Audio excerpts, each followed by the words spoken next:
দুই পিস না দুইটা ছবি রাখতে পারলি না কি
ভাবিস না ফ্ল্যাগ নাই এক দুটা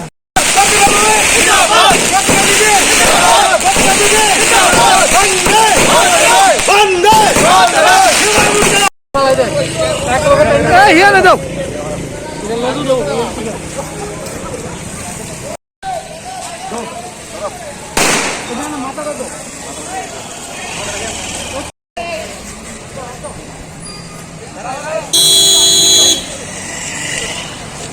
ত্রিপুরাবাসী হিসাবে আমরা ধন্যবাদ জানাই, কৃতজ্ঞতা জানাই। রাজ্যের নাগরিক হিসাবে, ভারতীয় জনতা পার্টির একজন কার্যকর্তা হিসেবে, ভারতবর্ষের প্রধানমন্ত্রীকে, ভারতীয় জনতা পার্টির কেন্দ্রীয় নেতৃত্বকে, রাজ্যের মাননীয় মুখ্যমন্ত্রীকে, যে আমাদের স্বাধীনতার ৭৩ বছর পর এই ত্রিপুরা রাজ্যের একজন ভূমিকন্যা, রাজ্যের অগ্নিকন্যা, যিনি ত্রিপুরা রাজ্যে ভারতীয় জনতা পার্টির কার্যকর্তাদের, শুধু সমস্ত কার্যকর্তাদের নয়, সমস্ত সাধারণ মানুষের পাশে যিনি সবসময় সুখ দুঃখের পাশে থাকেন, তাকে তার লড়াইয়ের স্বীকৃতি দিয়েছে এবং এই রাজ্যের মানুষের আবেগ, জাতি উপজাতির ঐক্যকে স্বীকৃতি দিয়েছে কেন্দ্রের বিজেপি নেতৃত্ব।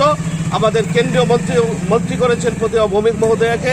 তার জন্য আমরা মাননীয় প্রধানমন্ত্রী নরেন্দ্র মোদীজি এবং রাজ্যের দেশের প্রধানমন্ত্রী অমিত শাহ এবং আমাদের বিজেপি সর্বভারতীয় নেতৃত্ব সভাপতি সদস্য জেপি নাড্ডা মহোদয়কে আমরা এই রাজ্যের মানুষের পক্ষ থেকে প্রাণভরা আমরা কৃতজ্ঞতা জানাচ্ছি এবং অভিবাদন জানাচ্ছি দিদিকে। এই দিদির নেতৃত্বে ত্রিপুরা রাজ্যের নতুন দিগন্ত উন্মোচিত হবে। বিপ্লব দেবের নেতৃত্বে রাজ্য সরকার এবং দিদির কেন্দ্রীয় মন্ত্রিত্ব এই রাজ্যকে ঢেলে সাজাবে, এটাই আমাদের প্রত্যাশা। আমি ধন্যবাদ জানাই আমাদের দেশের বলিষ্ঠ যশস্বী প্রধানমন্ত্রী নরেন্দ্র মোদীজিকে। উনি এই ত্রিপুরা রাজ্যের নির্বাচনের আগে এসে যে প্রতিশ্রুতি যেগুলি দিয়েছিলেন প্রত্যেকটা অক্ষর অক্ষরে পালন করছেন। আমাদের এই উত্তর পূর্বাঞ্চলের মধ্যে পাহাড়ি রাজ্য ত্রিপুরা, এই ত্রিপুরা থেকে প্রথমবারের মতো আমাদের এই ত্রিপুরার কেউ সাংসদকে মানে কেন্দ্রীয় মন্ত্রিসভায় যোগদান করে, মানে কেন্দ্রীয় মন্ত্রিসভায় তার যোগ্য আসন পেয়েছে। তার জন্য ভারতীয় জনতা পার্টি আমরা সকলেই আমরা খুব আনন্দিত এবং গর্বিত, এবং আমাদের দেশের প্রধানমন্ত্রীকে অসংখ্য ধন্যবাদ জানাচ্ছি। এর আগেও দুইজন মন্ত্রী, সেই সময় আমাদের সন্তোষ মোহন দেব ত্রিপুরা থেকে নির্বাচিত হয়েছিল, কিন্তু বর্ণেব বর্তার তার জন্মস্থান আসামে।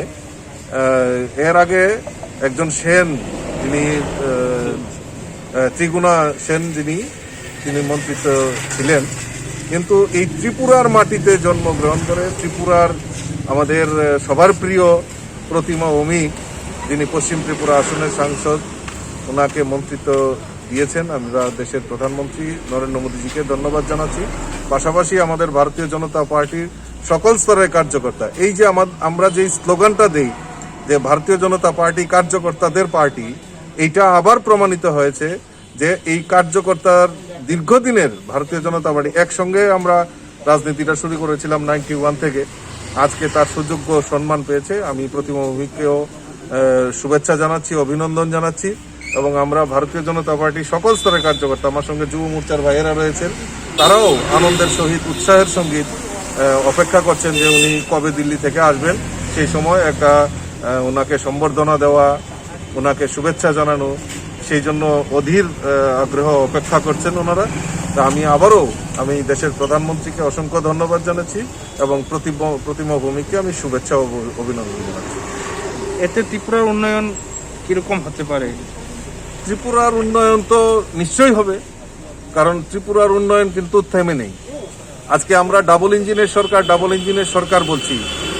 ডাবল ইঞ্জিনের সরকারের যে সুফল, সেটা আপনারা জানেন। ইতিমধ্যে আমাদের মাননীয় মুখ্যমন্ত্রী এই কোভিড পরিস্থিতিতে দাঁড়িয়ে দুস্থ পরিবারগুলিকে 1000 টাকা করে তাদেরকে ব্যাংক অ্যাকাউন্টে দিয়েছেন।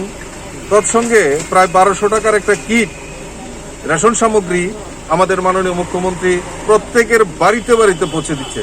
25 বছরের মধ্যে এই একটা ইতিহাস। গতকালকে আমি কুমারঘাটে গিয়েছিলাম, মানুষ স্বতঃস্ফূর্ততার সঙ্গে, আম জনতা যারা বিগত দিনে এই স্বর্ণযুগের কাণ্ডারীদের দল করত, তারাও পর্যন্ত আমাকে বলছেন, বলে 25 বছরে আমরা যে অভাবটা ভোগ করিনি, এই সরকার আমাদের পাশে দাঁড়িয়েছে, আমাদের বাড়িতে এনে খাদ্য সামগ্রী দিয়ে দিচ্ছে।